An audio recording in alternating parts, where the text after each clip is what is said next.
3. 솔로몬 성전. 이스라엘의 왕정이 확립된 후에 다윗과 솔로몬을 통해 성전이 건축되었습니다.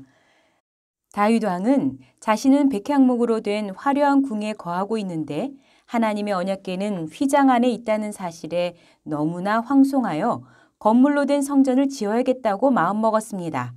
그러나 하나님께서는 다윗이 군인으로서 피를 많이 흘렸기 때문에 성전을 지을 수 없다고 선언하시고 다윗의 아들인 솔로몬이 하나님의 이름을 위하여 성전을 건축할 것이라고 말씀하셨습니다. 다윗 왕은 자기 손으로 성전을 건축할 수는 없었지만 성전 건축에 필요한 모든 것을 철저하게 준비하였습니다. 그리고 솔로몬 왕 때 성전이 건축되었습니다. 솔로몬 성전은 솔로몬 통치 4년 15월, 2월부터 시작되어 통치 11년 8월, 8월까지 약 6년 6개월에 걸쳐서 완공되었습니다. 첫 번째, 택하신 장소. 솔로몬 성전이 건축된 장소는 하나님께서 미리 택하신 곳이었습니다. 역대하 7장 16절 상반절에서는 이는 내가 이미 이 전을 택하고 거룩하게 하여 라고 말씀하고 있습니다. 솔로몬 성전이 건축된 장소는 구속사적으로 중요한 의미를 가집니다. 솔로몬 성전은 모리아산에 건축되었습니다. 역대하 3장 1절에서 솔로몬이 예루살렘 모리아산에 여호와의 전 건축하기를 시작하니 그곳은 전에 여호와께서 그 아비 다윗에게 나타나신 곳이요 여부스 사람 오르난의 타작마당에 다윗이 정한 곳이라 라고 말씀하고 있습니다. 다윗은 말년에 교만한 마음으로 자신의 능력을 과시하기 위하여 인구조사를 하였습니다. 이로 인해 하나님께 징계를 받아 3일 동안 온역이 임하여 백성 가운데 7만 명이나 죽었습니다. 이에 다윗이 철두철미하게 회개하며 오르난의 타작마당에서 하나님께 제사를 드렸습니다.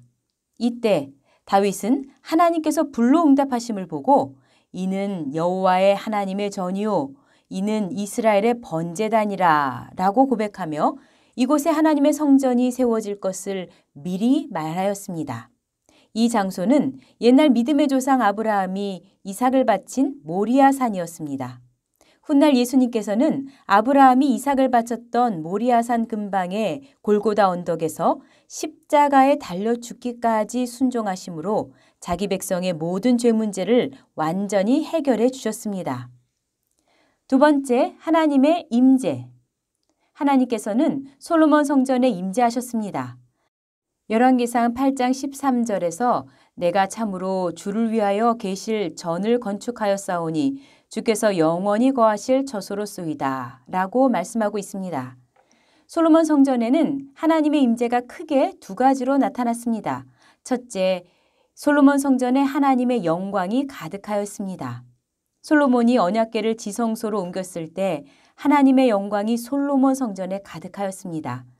열왕기상 8장 11절에서 제사장이 그 구름으로 인하여 능히 서서 섬기지 못하였으니 이는 여호와의 영광이 여호와의 전에 가득함이었더라 라고 말씀하고 있습니다. 하나님은 이처럼 하나님의 영광으로 성전에 임재하셨습니다.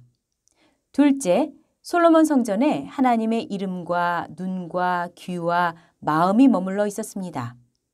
솔로몬 성전에는 하나님의 이름이 있었습니다. 또한 하나님의 눈과 마음이 솔로몬 성전에 있었습니다. 열왕기상 9장 3절 하반절에서 내가 너의 건축한 이 전을 거룩하게 구별하여 나의 이름을 영영히 그곳에 두며 나의 눈과 나의 마음이 항상 거기 있으리니 라고 말씀하고 있습니다. 하나님의 귀도 솔로몬 성전에 있었습니다. 역대하 7장 15절에서 이곳에서 하는 기도에 내가 눈을 들고 귀를 기울이리니 라고 말씀하고 있습니다. 세 번째, 제사장. 다윗 왕은 솔로몬을 통해 건축될 성전에서 직무를 행할 제사장을 24반열로 미리 정비하였습니다.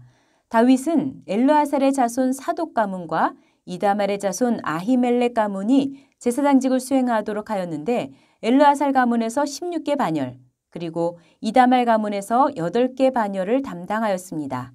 역대상 24장 4절에서 엘르아살의 자손 중에 족장이 이다말의 자손보다 많으므로 나눈 것이 이러하니 엘르아살 자손의 족장이 16이요 이다말 자손은 그 10조의 집을 따라 8이라 라고 말씀하고 있습니다.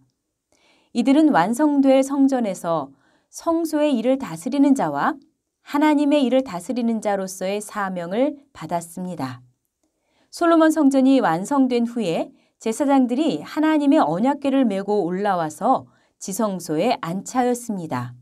열왕기상 8장 3절에서 이스라엘 장로들이 다 이름에 제사장들이 궤를 매니라 라고 하였고 6절에서 제사장들이 여호와의 언약궤를 그 처소로 메어드렸으니 곧 내전 지성소 그룹들의 날개 아래라 라고 말씀하고 있습니다. 이어서 제사장들이 성소에서 나올 때 여호와의 성전에 하나님의 영광이 가득했습니다. 하나님께서 솔로몬 성전과 제사장들의 헌신을 기쁘게 받으시고 영광으로 그 성전에 임재하신 것입니다. 네 번째, 제사, 제물. 솔로몬 왕과 이스라엘 백성은 하나님께 성전을 봉헌하면서 셀 수 없이 많은 양과 소로 제사를 드렸습니다.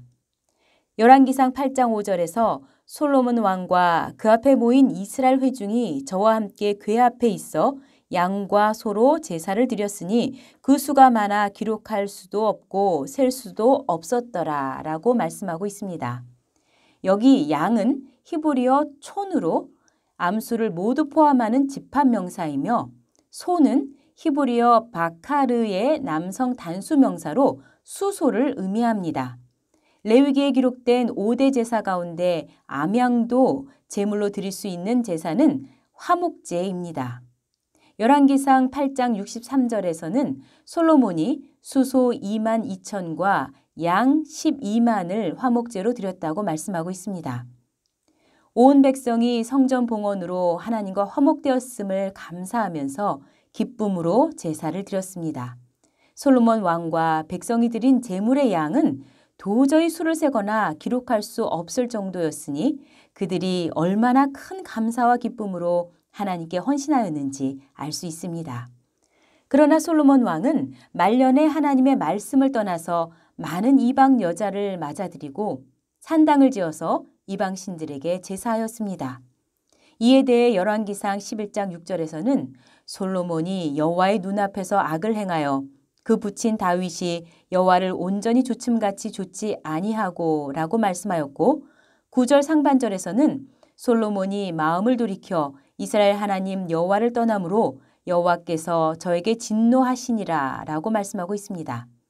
그리고 하나님께서는 이전에 2번이나 솔로몬에게 다른 신을 좇지 말라고 경고하셨음에도 불구하고 그 명령을 지키지 않은 솔로몬에게 내가 결단코 이 나라를 네게서 빼앗아 내 신복에게 주리라 라고 말씀하셨습니다.